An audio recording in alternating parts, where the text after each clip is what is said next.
নির্বাচন যত দেরি হবে দেশের সমস্যা তত বাড়বে। চুয়াডাঙ্গার জেলা বিএনপির সম্মেলনে ভার্চুয়ালি যুক্ত হয়ে এমন মন্তব্য করেছেন দলের ভারপ্রাপ্ত চেয়ারম্যান তারেক রহমান।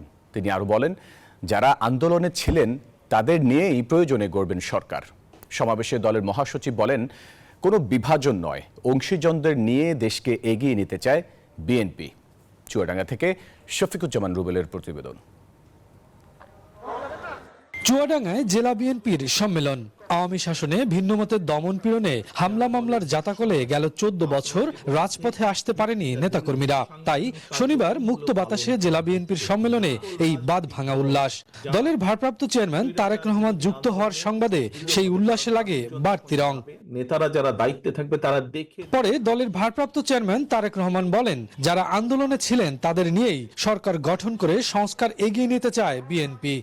সকল সংস্কারের বাস্তবায়ন একমাত্র সম্ভব, সূচনাও একমাত্র সম্ভব, বাস্তবায়ন করাও একমাত্র সম্ভব শুধুমাত্র একটি প্রকৃত নির্বাচনের মাধ্যমে। যদি প্রকৃত জনপ্রতিনিধিরা নির্বাচিত হয় তাহলেই একমাত্র সম্ভব।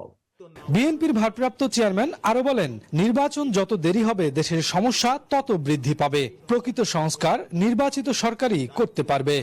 নির্বাচন যত দেরি হবে এই দেশের মানুষের স্বাস্থ্য সুবিধা, এই দেশের ছাত্রছাত্রীদের শিক্ষা ব্যবস্থা, এই দেশের কৃষকদের সমস্যা, এই দেশের ব্যবসায়ীদের বিভিন্ন সমস্যা, এই দেশের বিচার ব্যবস্থার সমস্যা, এই দেশের প্রশাসনের সমস্যা, যতগুলো সমস্যা স্বৈরাচারের সময় শুরু হয়েছিল, স্বৈরাচার করে গিয়েছে, এই সমস্যার গিট্টু আরো বৃদ্ধি পাবে।